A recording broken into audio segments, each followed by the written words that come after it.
भेरिया road में सांगी शाख पुछड़ी जे आबादगारनि इम्तियाज़ चांडियो, अली चांडियो, अमजद खीरियो ऐं ॿियनि जो अपग्रेडेशन अमलदारनि इंजीनियर SDO ख़िलाफ़ बका चांग लिंक रोड ते सख़्त एहतजाज कंदड़नि ॿुधायो त पुछड़ी जे हज़ारे एकड़ ज़रई ज़मीन पाणी न हुजण करे बंजर थी वई आहे। असां 1 एकड़ बि वोण जो फ़सुल काहे न सघिया आहियूं।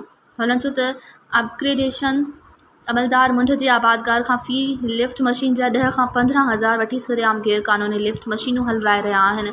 हुननि चयो त बासर मुंड जे आबादगारनि 50 खां 60 झटा सरेआम ॾींहुं राति पाणी चोरी करे रहिया आहिनि, जेको असां सां ज़ुल्म करे रहिया आहिनि।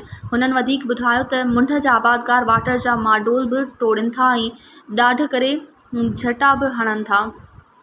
हिन नापाशी खाते जे वज़ीर सेशन जज नौशर फ़िरोज़ समेत आला इख़्तियारनि खां घुर कई त पुछड़ी में पाणी पहुचाए पुछड़ी जे आबादगारनि खे मुआइशी क़त्ल थियण खां बचायो वञे।